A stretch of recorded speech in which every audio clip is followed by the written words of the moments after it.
Geologia. Falar em geomorfologia, parece geologia, mas não é. A geologia vai estudar as estruturas geológicas do nosso planeta. Ele viu?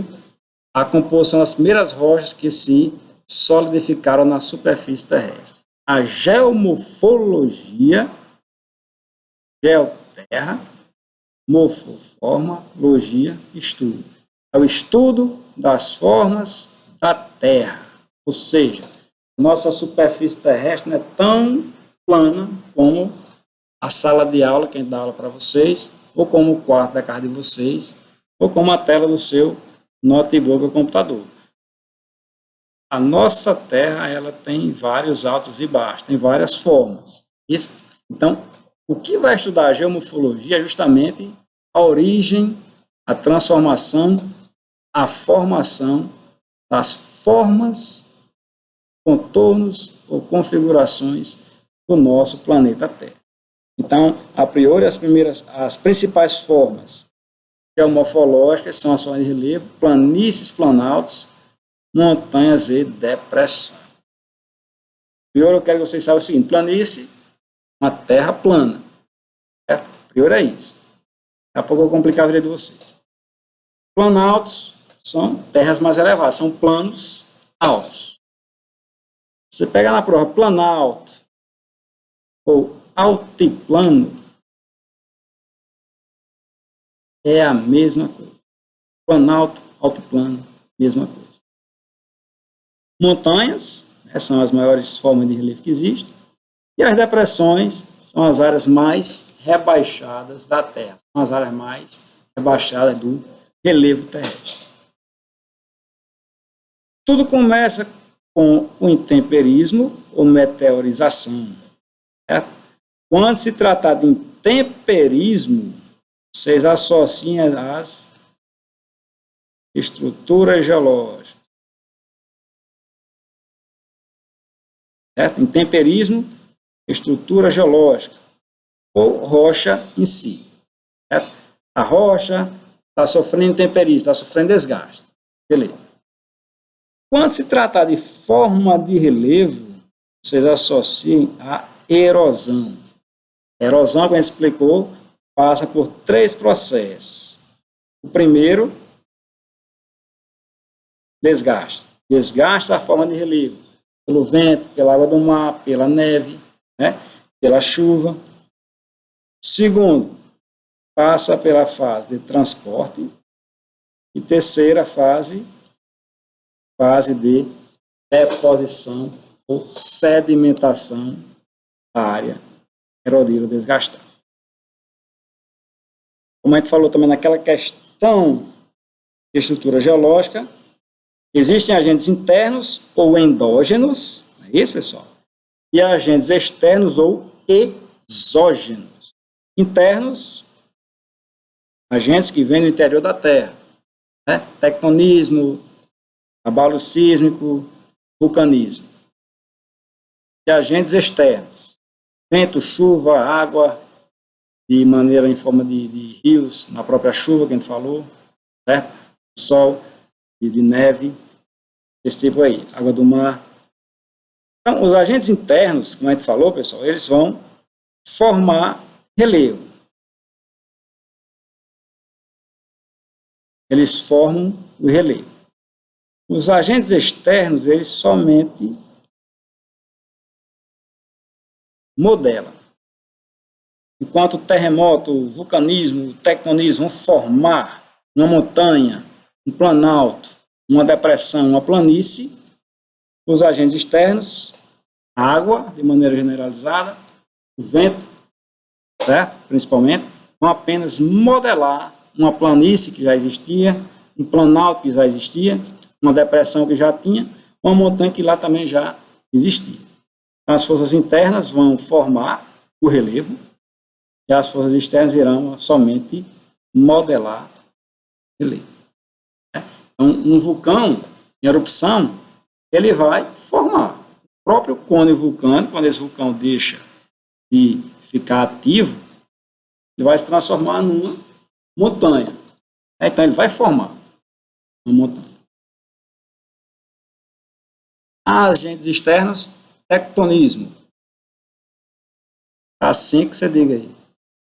Agentes externos, tectonismo. Só vocês lembram, a gente viu aí no Paleozoico, né? Nosso planeta, ele não tem essa configuração continental de hoje, né? A África, lá da Ásia do outro bem direitinho, Américas, Oceania, Antártida, de jeito aqui não. Então, toda a massa no planeta, 300 milhões de anos atrás, mais ou menos, estava unida num único grande supercontinente, chamado de Pangeia. Né? Pan, tudo, toda, Geia, terra. Então, toda a Terra estava unida, estava junta. Aí, de 220 milhões de anos até 60 milhões de anos, mais ou menos aqui, 60 milhões de anos, 65, teve nossa configuração original, atual, como está aqui. Então, nesses movimentos, em 225, 180 milhões de anos, a Pangeia começou a se dividir em dois grandes supercontinentes. A Laurásia no norte e a Gondwana no sul. Laurásia e a Gondwana começaram a se dividir em 50, 90, 80 milhões e até hoje está aqui se dividindo. Então, a primeira pessoa que tentou explicar, dizer para toda a comunidade científica europeia, principalmente alemã, esse geofísico aqui, esse meteorologista, aliás, Alfred Wegener, 1912 foi 1915, eu estou esquecendo a data aqui que eu sou ruim de data. Então, em 1912, Alfred Wegener ele propôs que no passado todas as terras do globo estavam unidas num único supercontinente. Ele sabia que no passado todas as áreas continentais, como a gente vê hoje, estavam unidas num único supercontinente. Ele pegava evidência que, por exemplo, a costa oriental da nossa América do Sul, onde pega aqui o Brasil, encaixaria perfeitamente no contorno desse litoral aqui ocidental africano. Várias espécies de vegetais e animais que tinham na África coincidiam com várias espécies de animais e vegetais também e na América do Sul. Isso não foi só entre Brasil, entre continente africano e continente sul-americano, não. Subcontinente sul-americano, não. A própria configuração do continente indiano, subcontinente indiano, com o sul e sudeste asiático, parte do subcontinente australiano, com a Antártida, também foi encontrado registros fósseis nessas mesmas áreas. Vocês vejam que estão bem distantes, né? A Índia, a Austrália e a Antártida. Então, nesses continentes aqui existem relatos fósseis iguais, tanto de animais e alguns vegetais. Então, no passado, o Wegener ele propôs e sabia que no passado todos esses continentes que estão separados hoje, nessa nossa configuração normal e hoje atual, estavam unidos num único supercontinente. Ele sabia, mas não sabia como e por que isso acontecia. Ele sabia que estava junto, mas não sabia por quê. Mas era assim. A tecnologia da época, nesse fala, 1912, acabou-se. Então, depois, na década de 50 para 60, se confirmou que Wegener já propunha em 1915 que nossos continentes hoje estão dispostos, que estão flutuando em placas tectônicas. Que são placas tectônicas. O substrato que está navegando, vamos dizer assim, em cima do manto. Pra vocês terem uma ideia, eu vou fazer aqui uma analogiazinha, uma metáforazinha para vocês olharem. Vamos supor que tem uma formiguinha, um barquinho de madeira, uma panela cheia de água fervendo. Pronto.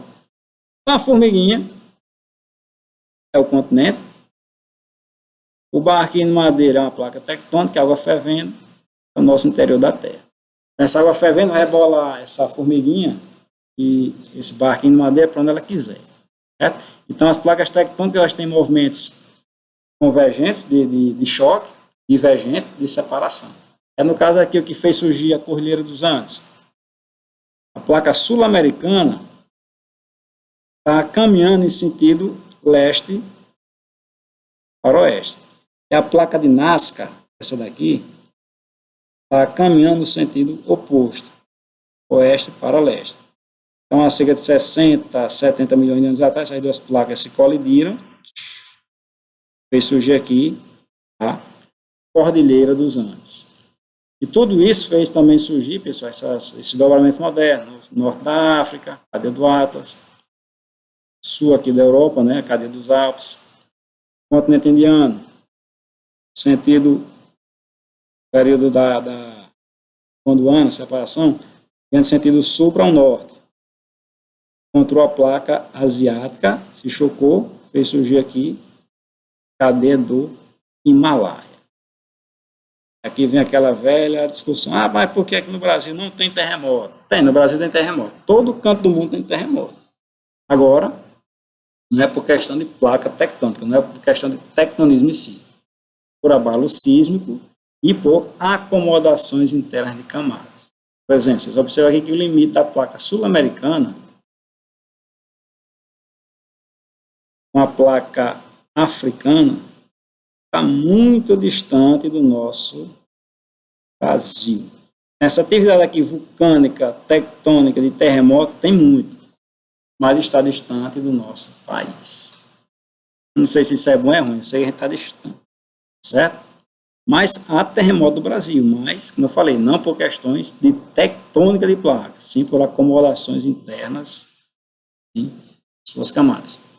Um exemplo clássico é quando foi feita aquelas obras ali da Barra de Santa Cruz, quando ela sangrou a primeira vez, vocês já eram nascidos, agora não sei se vocês vão lembrar. Quando ela sangrou a primeira vez, Melancias ali, o distrito de Melancias, tremeu 2 ou foi 3 vezes. A população lá se assombrou, com medo, mas na realidade, com medo, mas que na realidade não foi tectonismo, foi acomodação de camadas. Aquela área geológica ali, onde está localizada a Barra de Santa Cruz, nunca tinha recebido historicamente um peso tão forte como aqueles 600 milhões de metros cúbicos de água. Então, quando a água fez a pressão, logicamente, eles vão ter camadas internas se acomodassem. Ocasionou o tremor lá nas Melancias. Só para vocês observarem aqui a movimentação das placas tectônicas, né? Sul-americana de Nazca, a placa africana da placa sul-americana caminham em direções opostas. A geologia fala que todo ano a placa América do Sul caminha entre 1,5 cm a 3 centímetros e distancia o continente africano. Ou seja, quem for vir daqui a 20 milhões de anos vai ver que nossos continentes não vão estar do jeito que estão. Possa ser que a gente, há 20 milhões de anos, chegue bem perto da Austrália. Pode ser que fique bem distante mesmo. Pode ser que os Estados Unidos encostem no Japão. Difícil. Enfim, então, o que eu quero que vocês saibam aqui é que a tectônica de placas está sempre modelando, transformando e fazendo com que a configuração dos continentes do país não fiquem iguais. Beleza? Tectonismo, as placas tectônicas, elas caminham em direções diferentes, né? Limites transformantes ou conservativos. Conservativos ou transformantes, ou seja, as placas tectônicas se roçam, elas não se colidem nem se afastam, elas se roçam. Se roçam, se batem umas nas outras, assim. Ó, se encostam, como diz a história, em sentidos contrários. Exemplo clássico aqui é a falha de Sanders, né, ali na Califórnia, vem enquanto tem um terremoto grande, e o Rift Valley, na África. Limites divergentes, placas caminham em sentidos opostos, isso. E limites convergentes, placas que caminham em sentidos de encontro. Certo? Quando isso ocorre, aconteceu aqui na América do Sul, a Cordilheira dos Andes, surgiu. A placa sul-americana choca-se com a placa de Nazca, vai surgir a cadeia dos Andes.